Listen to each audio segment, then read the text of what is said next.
involved in these competitions, how much work, how much dedication has gone into building these costumes. And I've seen a few of them backstage, and you're in for an absolute treat this afternoon. Some brilliant, brilliant costumes, lots of imagination as well, people interpreting Star Wars in their own unique way. So I think it's going to be a lot of fun. And what championship, what competition would be complete, though, without judges? So we need some judges for our competition this afternoon, and I hope you'll now please help me welcome our judges for this competition. Please put your hands together for Anthea Portillo from Lucasfilm.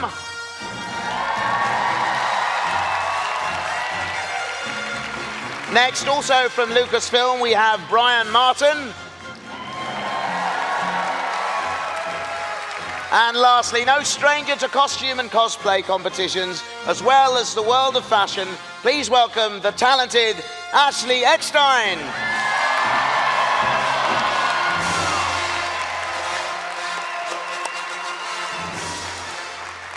Welcome, judges.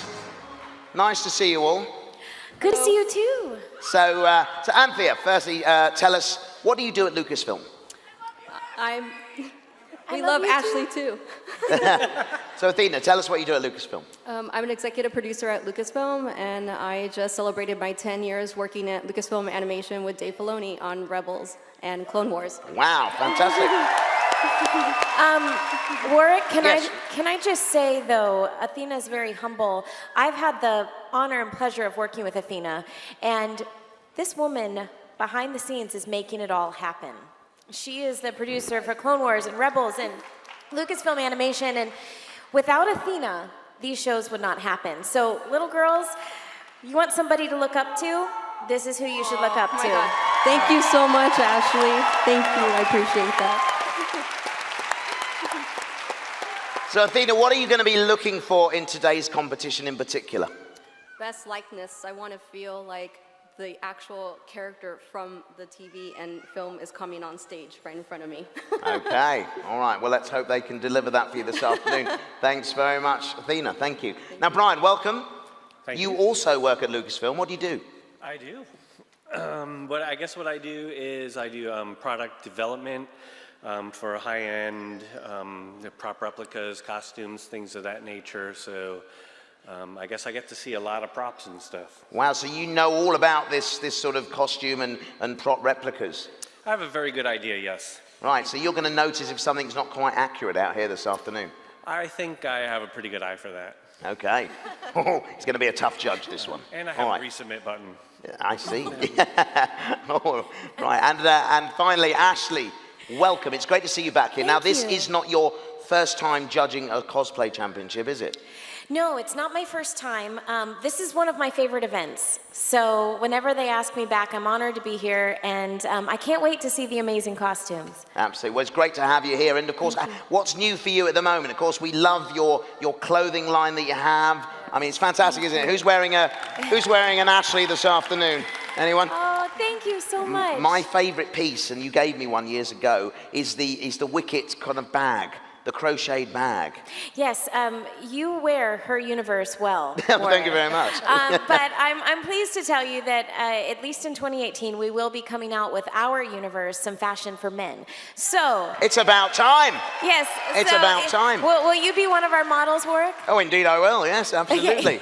Yes, I'm wearing a Toys R Us this afternoon. Yeah, I'd love to do that. Okay. Our judges, everyone, thank you very much. So, we have the judges, we have contestants waiting backstage. I just need my co-host. Ladies and gentlemen, please put your hands together for Mr. Mark Daniels. Here he is. The best warm-up man in the business. Thank you. It's a pleasure. Hey, everyone. All right, we'll take our places behind our lecterns now, and we'll get things started. So, the first category here this afternoon is Best Likeness. So that's, Athena's going to be looking out at this one very carefully. So first of all, we have Christian Zeke, who is Captain Phasma.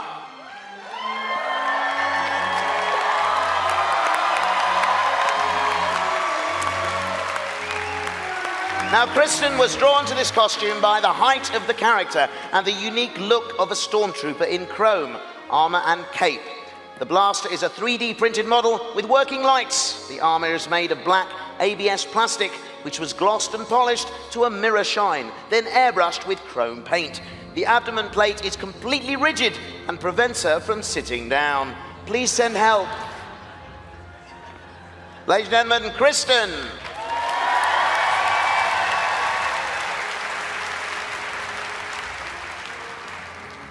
Our next cosplay is Whitney Wickham as Rey.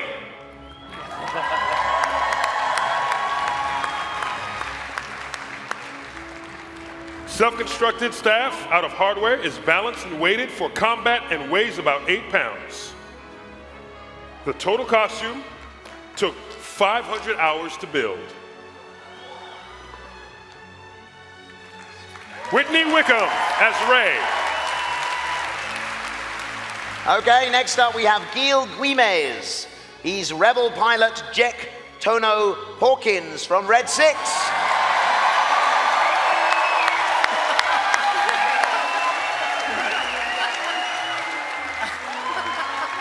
Rebel pilot Jack Hawkins. The jumpsuit and all of the soft parts are 100% custom made from many reference pictures and is 110% accurate. The other parts are vacuum-formed plastic, aluminium and wood.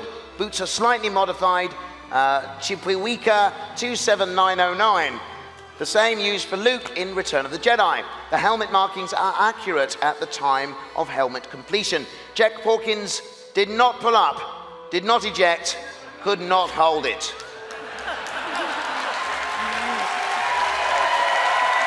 Gil, everyone. Next up we have Frankie Soros as Asajj Ventress.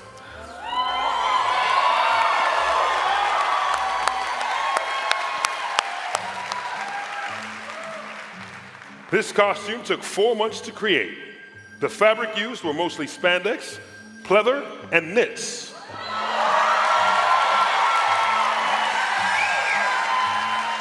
The patterns for the belts, collar, and gauntlets were designed and created for this costume. The latex ball cap was made by hand. The designs on the belt and sash were hand-drawn and hand embroidered. Frankie Soros, Asajj Ventress. Next up we have Alil Foxy as Slave Leia.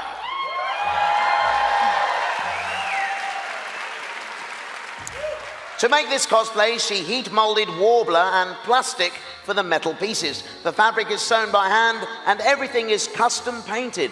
She's been growing her hair for a while to complete the look.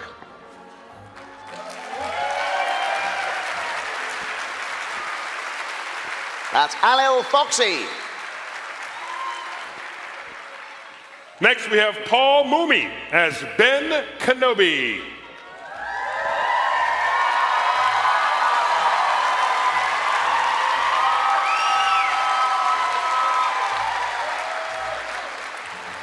Ben's tunic is hand-woven from raw silk. It took almost a year to find the correct silk weave by obtaining samples from dealers worldwide, including Australia, Thailand, and Canada. The outer robe is hand-dyed. World War II Army blankets. All seams, patches, and stains match the movie costume, including the hand stitching on the patches. The Jedi belt is the exact proportions to the movie, including all decorations and extra holes in the leather. Last but not least, the facial wrinkles and beard coloring took 70 years to get just right.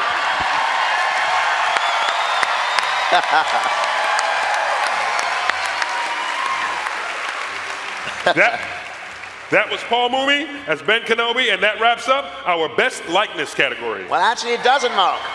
It doesn't. Hot off the press. No, there's still more entries in this category. Okay, next up in this category, we have Samantha Kelly as Rey.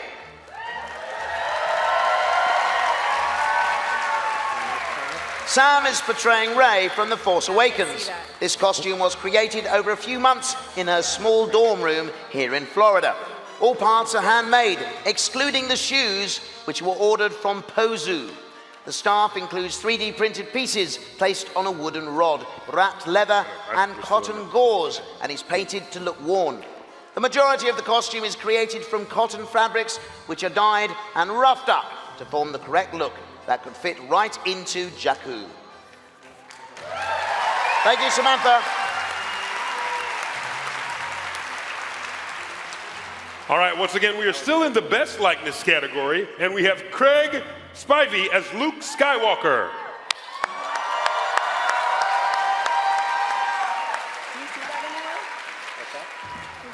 Craig has sported his fine beard for a number of years, but it was only following the release of The Force Awakens that family, friends, and complete strangers began to point out his resemblance to a mature Luke Skywalker.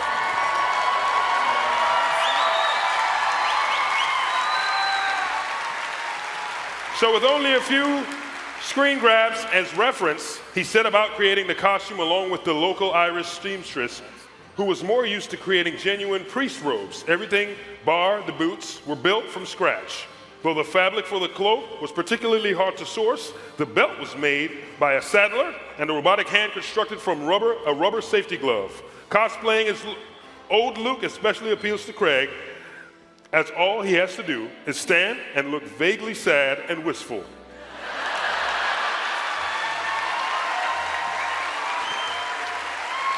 But the new movies are set to change all that. Craig Spivey as Luke Skywalker.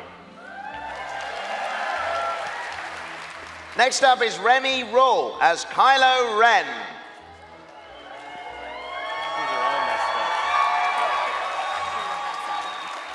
Remy started Star Wars cosplaying at the age of 16 with a Mandalorian. After The Force Awakens was released, he was told he looked like a young Adam Driver and began putting together a Kylo Ren costume. Most of the costume was created by Hampton's Jedi Outfitters.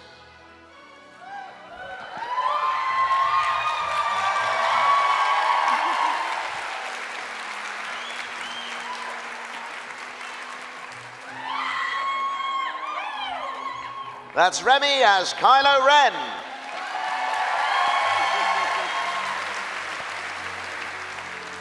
We're moving on to Makina Fellows as Ahsoka Tano, Mortis Darkseid.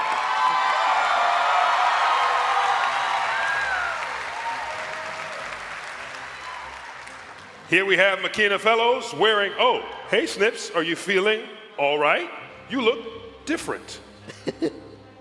From the moment Ahsoka came on screen, McKenna felt a connection with the character and wanted to bring her to life. What ensued was a 6-month-long process of research, late nights, mistakes, redos, and eventually success. Everything was made from scratch, including the foam and latex headpiece and a pair of PVC lightsabers. This was her first time working with latex, leather, and airbrush body paint. McKenna enjoys the character so much that she has created multiple versions, including Ahsoka's slave disguise uniform from Slaves of the Republic and the version we see today from Altar of Mortis. Makina Fellows as Ahsoka Tano, Mortis Darkseid. Next up we have Blue Lydia, who's playing Shelte Raytrak.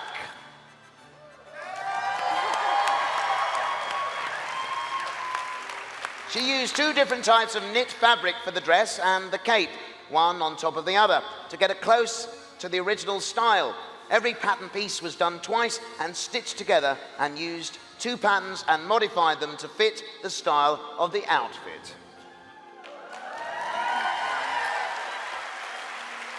Blue Lydia. And now for Justin as Muftak.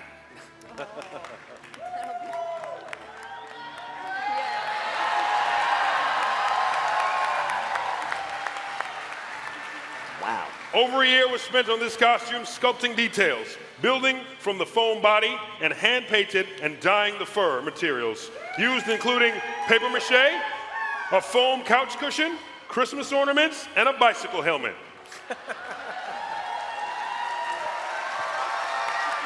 After all of this grooming, Muftak is off to search the galaxy for his homeworld, but stopped by Star Wars Celebration to beat the heat with a round of Polaris Ale. Justin as Muftak. That was fantastic. And that was our final in our best likeness category. Yeah, that concludes that category of best likeness. That was pretty impressive, won't you agree? That was good. That was good. What a great effort. Judges, what are you thinking? Ashley, there was an Ahsoka in there. Were you impressed? I may be a bit biased, but I did love Ahsoka, actually, and what I loved about her costume is that it was from Mortis. Some of my favorite Clone Wars episodes were the Mortis arc and the Mortis episodes. So to have her not only do Ahsoka, but do Ahsoka from Mortis, I was very impressed. Absolutely, absolutely. And Brian, do you have any favorites so far? I didn't see anything that I would have given a resubmit to, and I did see some exquisite attention to detail. Fantastic, that's what you're looking for. And Athena, what about you? Any highlights? I love Ventress, taking it way back to Clone Wars. Fantastic. Well, lots more to come as we move on to our next category. It's the under 13s category. So first up we have Natalie Robinson, who's Sabine Wren.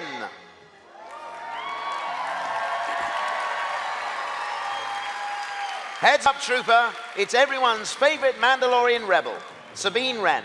4 months in the making, this cosplay features custom paints and leotard. The armor is straight out of the Mandalorian arsenal, and her belts are handmade leather. Sabine is lethal as she looks good doing her job. The art featured on her armor, gauntlets, weapons, and jetpack is all custom painted. Hang on, I haven't finished yet. There's loads more here, hang on. This rebel rocks, even though she's left the stage. Armed with a pair of Westar blasters and, of course, the Mandalorian dark saber. How can she lose? And now we have Lizzie as Wicket. Yay!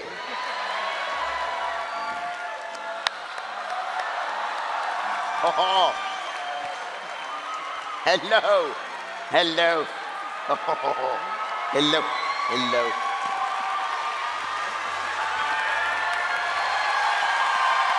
You go.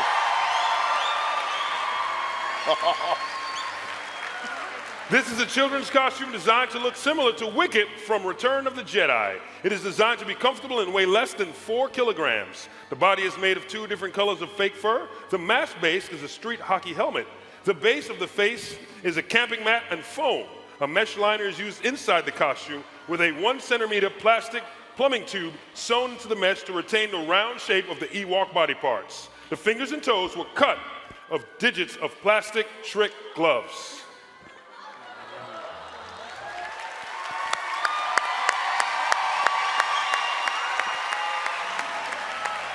Lizzie as Wicket. Wow. Thank you, sir. Fantastic. Thank you very much. Thank you.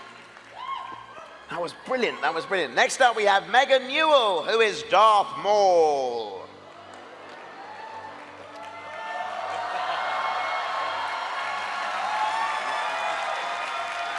Now, we had to come up with a compromise to make Darth Maul appropriate for a 6-year-old girl. After months of tossing ideas around, they came up with this outfit, but she still looks tough.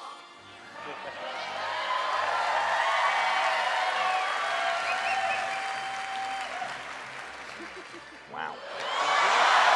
Yeah. Impressive saber work.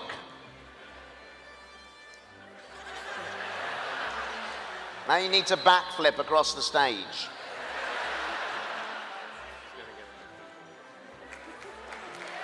Yeah.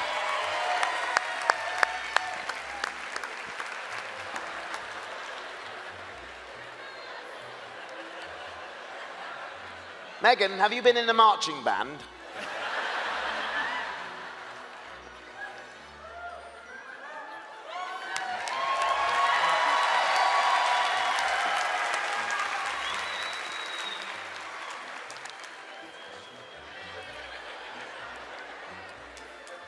Do you want to have one more swirl?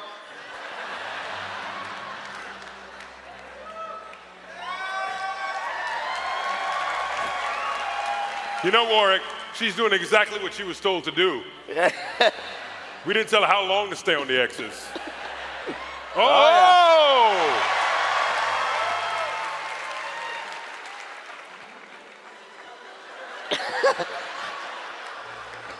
Going well. You're going to take off in a minute.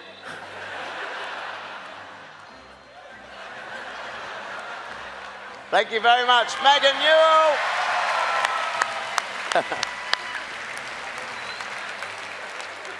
Next up, we have Savannah Renee Eddings as TK5901 First Order Stormtrooper.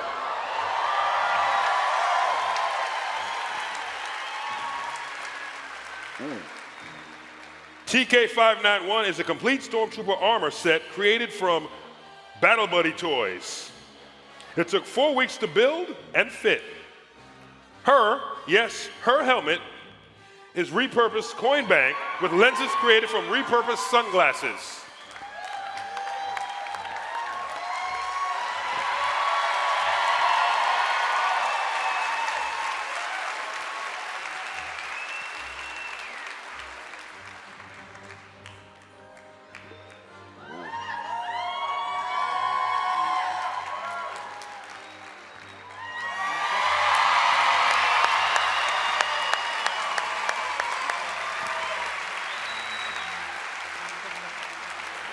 I'll say it again, the helmet is a repurposed piggy bank.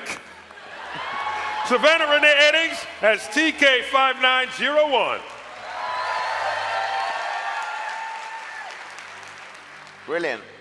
I could borrow that costume, couldn't I? I've always wanted to be a stormtrooper. Fantastic. Next up, we have Kat Diadamo as Obi-Wan Kenobi.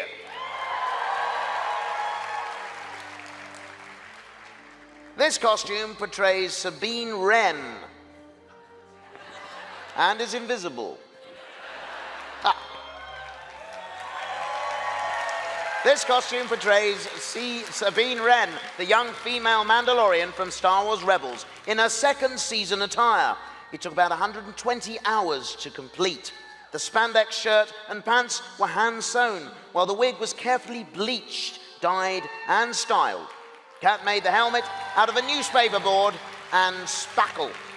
She made the Westar 35 blaster pistols out of plywood.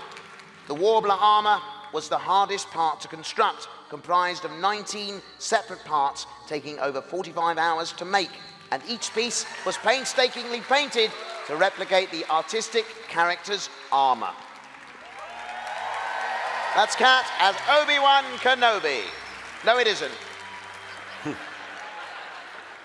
Now we're moving on to Whitman Mullins as Poe Dameron.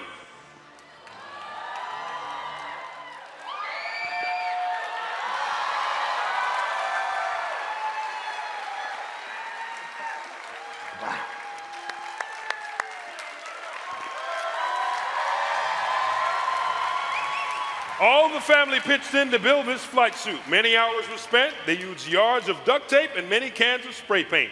The design and construction was based on the concept of reuse and recycle. The helmet is a batting helmet with the brim sawed off and hand painted. The vest is a child's life vest, cut down and reassembled, while the box is cut down, iPad box. The hoses salvaged from a vacuum cleaner, and the munitions are spray painted Sharpies. Whitman's name is translated into Arabic alphabet on the vest and helmet.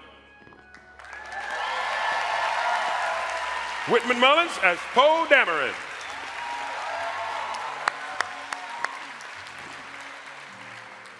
Okay, next we have Patrick as Luke Skywalker.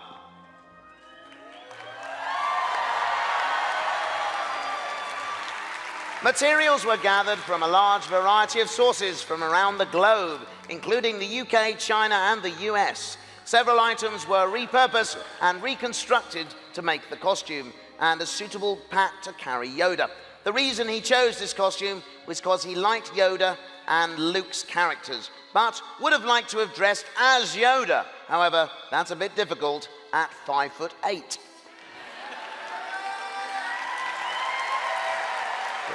As Patrick as Luke Skywalker. Still in the under 13, we have Kai as Kaija.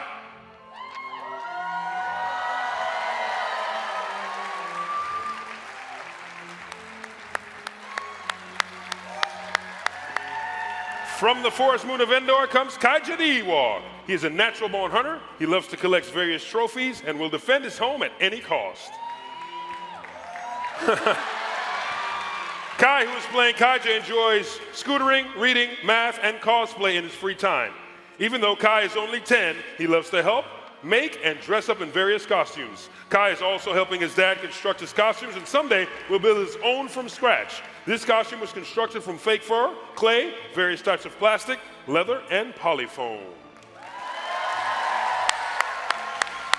Kai as Kaija the Ewok.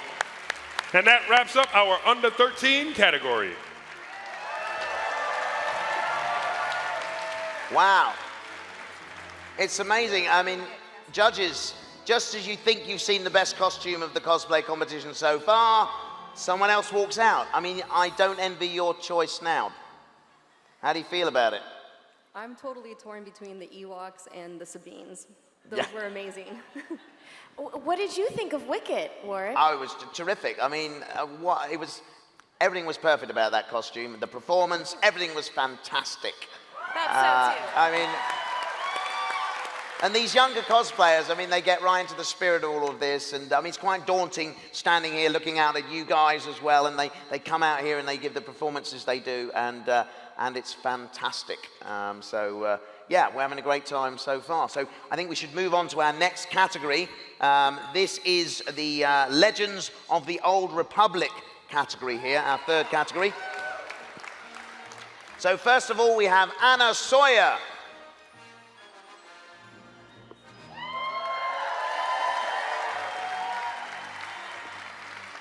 Okay, sorry, the category is group. These are characters from Legends of the Old Republic. The Jedi garments you see are inspired by historical garments from Earth and built as functional clothing. Although Jedi are humble, they appreciate good craftsmanship and do have personal style. Materials used are 100% natural fiber, linen, wool, silk, and leather. The designs are all original and built by Anna using machine and hand sewing. Two of the tabard obi sets are hand rewoven into herringbone and chevron patterns, and all the pleats are hand set. The armor, belts, and belt accessories are all handcrafted, dyed, weathered, and tooled leather made by Tom Wren. Legends of the Old Republic by Anna Sawyer. Next up, we have Josette Toro and Nicholas Toro as Wicket and Tokat. Hey. Ooh.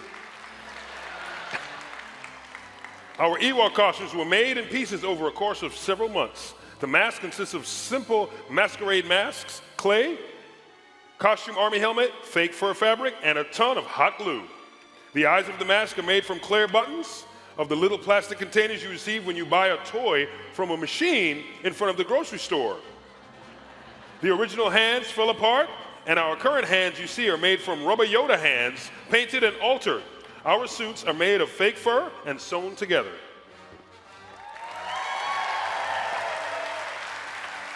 Josette and Nicholas Toro as Wicket and Tokat. Next up, we have 4 Jawas. Please welcome Skaya, Shailu, Shireu, and Evan. What a motley bunch you are. Causing trouble here on stage. These Jawas' costumes are constructed mostly of brown self-dyed monk's cloth, fur-covered hockey masks, truck trailer lights for the eyes, and wrapped rain boots. The base costumes were all built in a day, but many small details helped to individualize each and were scavenged over time by these little creatures.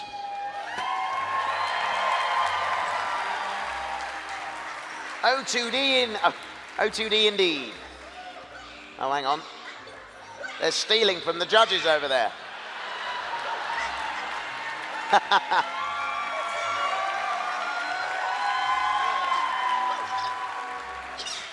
The mischievous Jawas, everyone. Wow. We've got Jay and Jimmy Walther as Unkar Plutt and one of his thugs.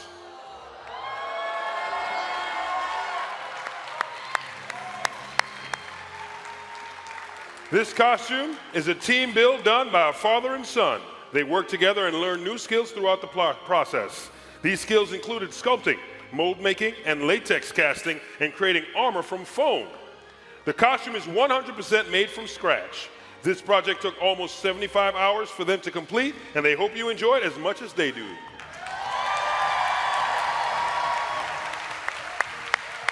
Jay and Jimmy Walther as Unkar Plutt and one of his thugs. And this is the last in our category group. Fantastic. Wow. Judges, I don't know what you think about this, but you know, as well as looking at the actual costumes and the construction and all that, you know, the performance is just as important, isn't it? And I thought those Jawas gave a terrific performance there. What do you think? I loved their performance, and you're exactly right. That's one of the things that I'm personally looking for, because you know, you can spend hours, I hear 50, 60, 70 hours on costumes, but then we want to see them come out here and sell it. Absolutely, yes, and we all enjoy that as an audience watching as well, don't we? Great performances. Cool. Okay, now we move on to our most elaborate and fantasy characters category, and our first contestant here is Chumbawamba as 000.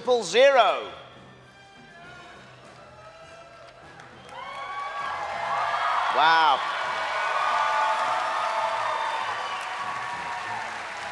Specializing in etiquette, customs, translation, and torture, this is Darth Vader's personal protocol droid. Over $4,000 and a whole year and a half was spent making this costume and bringing out every skill imaginable, from 3D printing, plastic work, fiberglassing, electronics, wiring, and painting, to look as close as possible to protocol droids presented in Star Wars canon.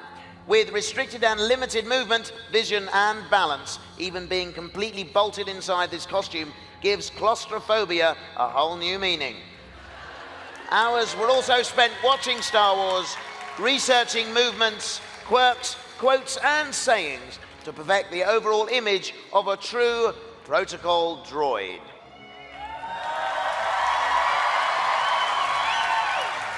That's Chumbawamba as 000. Next we have Frank as Ashigaru, Samurai Stormtrooper.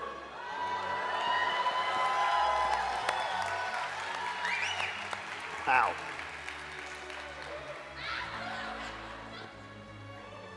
Unfortunately, I don't have any explanation for this costume. Oh, I can take this one, Mark. Yeah. From the Forest Moon of Endor. Oh, no, this isn't it. No, that's all about an Ewok, isn't it? It is, isn't it? I don't think he's 10 years old. Okay, so we have a samurai interpretation of a stormtrooper with a big sword.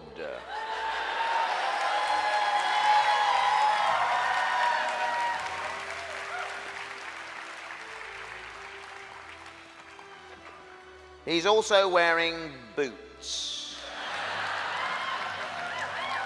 Thank you, Frank. Frank, Ashigaru, Samurai Stormtrooper. Okay, next up is Brad, who is a crystal trooper.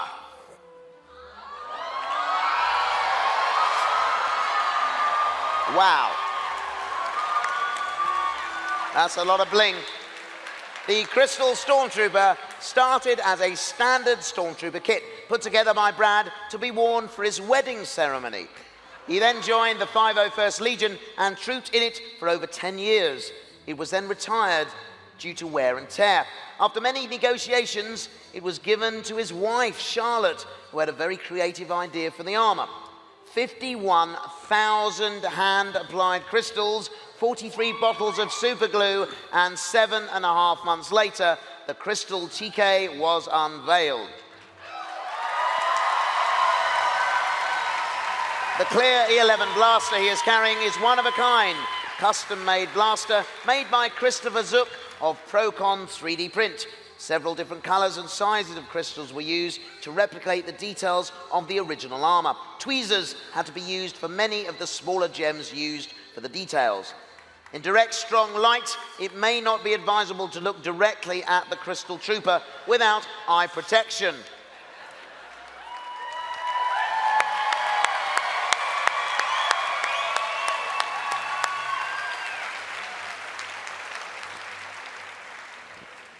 Thank you very much, Brad, as the Crystal Trooper. Next, we have Shadow, Han Solo riding a Tauntaun.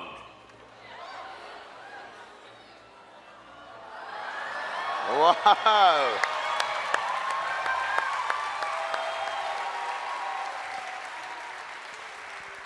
Wow. Say hello to Han Solo, a smuggler turned hero.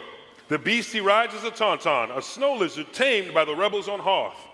This Tauntaun's name is Echo, after Echo Base. This costume began in June of 2016.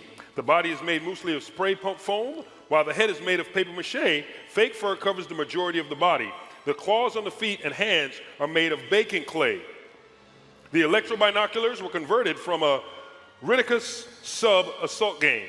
The saddle is made from leather, like fabric covered over the piece of foam. The legs are made from drywall stilts covered with foam, cloth, and fur.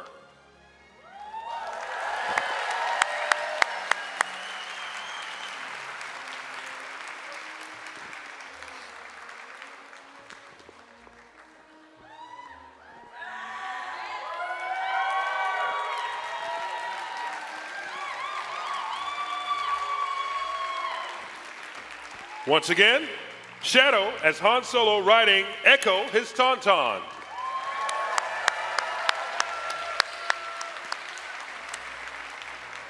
Next up, we have Jedi Mandu as Boba Fett.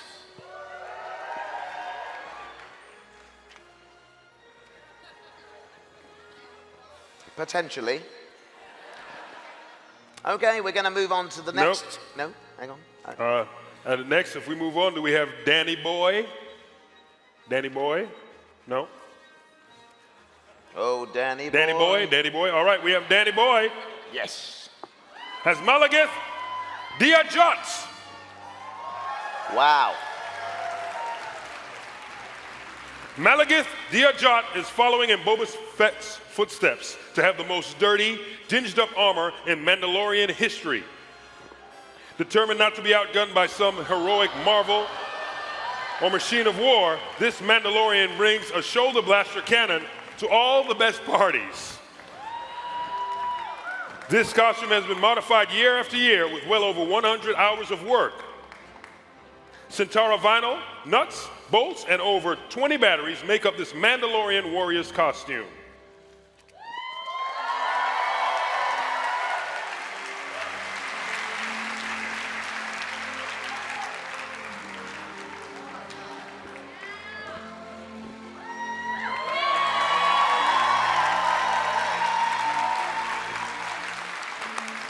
Danny Boy as Malagith Diajot. I'm glad you had to say that one. Okay, now it's time to bring out Jedi Manda as Boba Fett. Not as Boba Fett. Well, this is talking gibberish on here. Obviously, here we have Jedi Manda's 9-month creation, which used to look like Boba Fett, but now looks like Queen Amidala. All the way from Naboo. Starting with the headpiece that consists of 5 wigs, each separated from the wig cap and hand-placed onto the handmade wig base. The headpiece utilizes Warbler thermoplastics to recreate the gold-plated pieces you see in the film. The orange silk dress is pleated with meticulous gold beading on the chest and sleeve ends. The red velvet coat utilizes several sewing techniques like shirring and machine embroidery to achieve exact replication to what you see in the film. This costume was a labor of love. That's Jedi Manda as Queen Amidala. All right, Warwick, I'm going to skip R2, and I'm moving to Nick Gillespie as Samurai Vader.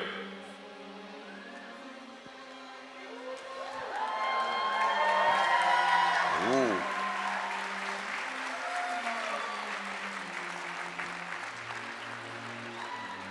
This costume is a Samurai Darth Vader costume.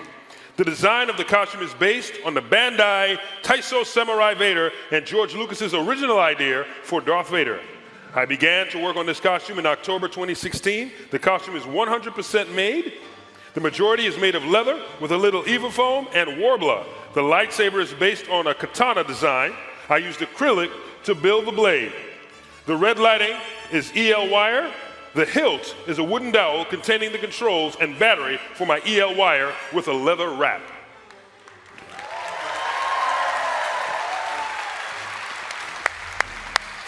Nick Gillespie as Samurai Vader. Next up, we have Mike as R2D2000.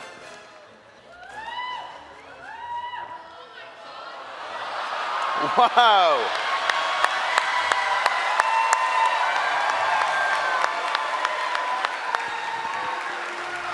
Wow.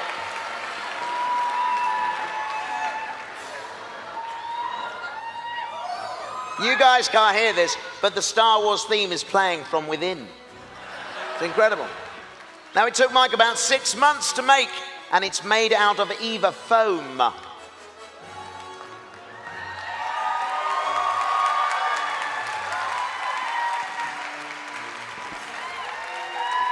Mike has provided no other details as to the construction or methods used in this costume.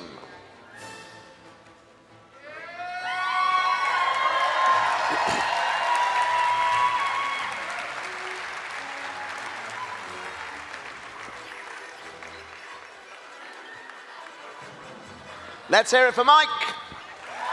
R2D2000. This next one is very appropriate, Warwick. This is Lauren Arnold with Happy 40th Anniversary Star Wars. Yeah.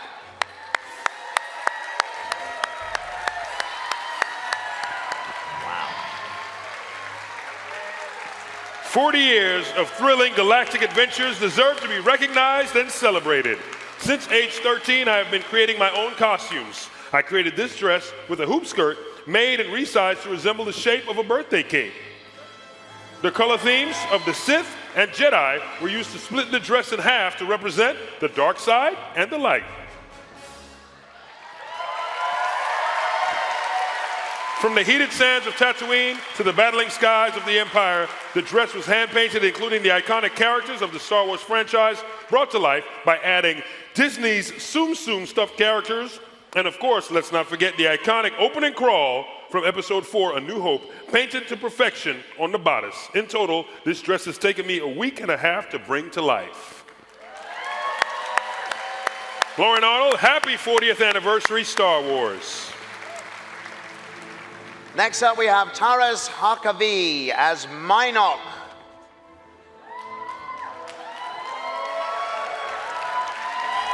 Taras is a hobbyist prop maker from Manitoba in Canada. He documents all his projects on his non-profit website, minoxden.com, to help aspiring prop makers and cosplayers make props at home themselves too. His costume brings to life a Mandalorian non-player character, Minok, who appears on the planet Darvanis in the game Star Wars The Old Republic.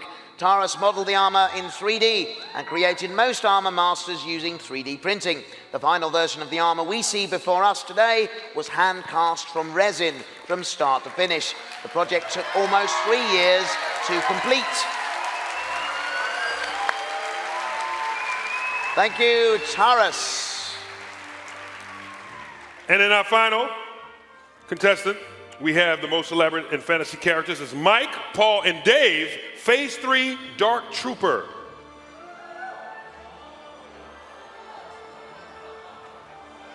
Whoa.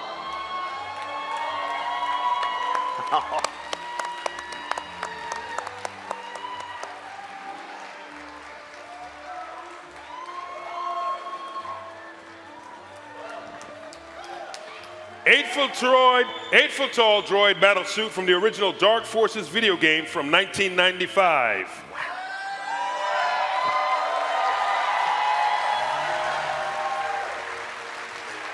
Built in slightly less than a year out of Eva foam, Epson Pro, and resin casts, uses stilts and hand extensions to make the wearer the actual height of the enemy from the video game, detailing Kyle Katran's first mission.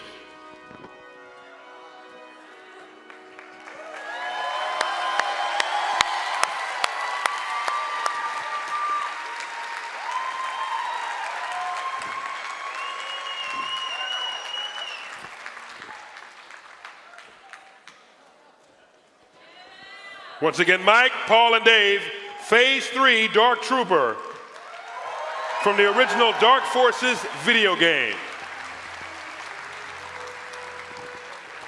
Fantastic. Look at the scale of that. I'm barely up to his kneecap. It's incredible. Ladies and gentlemen, let's hear it one more time for all our cosplayers. What a great show. What a great show. Wasn't that fantastic, Mark? It was great.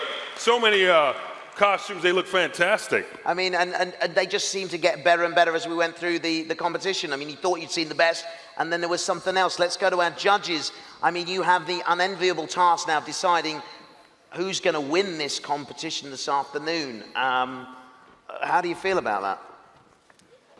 Well, I don't know. I got a pin from the Ewoks, but I was bedazzled. Were you bedazzled? They tried to bribe you, did they? Well, they did, but then the bedazzled trooper came out, and then It was incredible, wasn't it? Yeah, the trooper, we forget that in there as well. I mean, just, you get a sense of the dedication that these people put into what they do. You know, many, many hours, 70 hours was quoted in there. I mean, it is wonderful, isn't it? Yeah. So, ladies and gentlemen, I'm going to send our judges away now if you'd like to leave us to go and deliberate and decide, and we'll see you in about 10 minutes. In the meantime, I'm going to leave you in the capable hands of Mr. DJ Elliott to spin some tunes. Now, Warwick, Yes. you know, we hosted the cosplay before. Yes, oh, we have done You and that. I. Yeah, yeah. And this was great. Yeah. He's a great host. His name, Warwick Davis. thank I mean, you. come on. Thank you. Thank you. And I get to stand next to you. Oh, yes. Yeah. And I get to stand next to you, That's sir. true. Yeah, but let me tell you something. I got a bit of a cosplay myself. You like to do a bit of cosplaying? Yeah, yeah. And the one I put together is kind of like it's a mashup of you and I. It's a mashup, is it? Yeah. Have you got the costume here? Oh, yeah, it's back there. Okay, how long will it take to put on? Probably about 2 hours. 2 hours? How much time do I have? Oh, well, you got about 30 seconds. Okay. Okay. He's going to cosplay right now. This is fantastic. What have we got? I dread to think what he's got in store here, but we'll wait and see. I doubt many hours went into its construction. I think we can safely say that, but let's see. I can't see what he's up to back there. He's in the darkness. I'm slightly worried about this, but okay, he's on his way, I think, now. Okay, ladies and gentlemen, please welcome back Mr. Mark Daniel as some sort of mashup. No, he's not appeared yet. Here he comes. Oh, my word.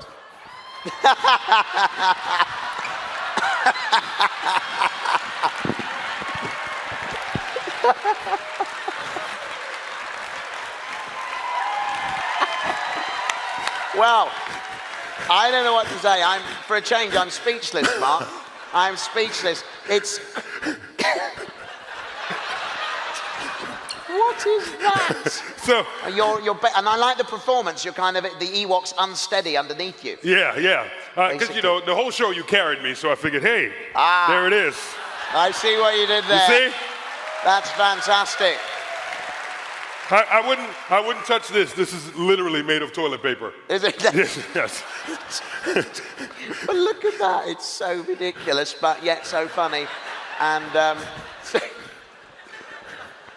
all right. Well, on that note, we're going to leave you for a few minutes with DJ Elliott and go and see how the judges are getting on with the deliberation. We'll see you in a few minutes. All right. Mark Daniel and me. Thank you very much. A long time ago in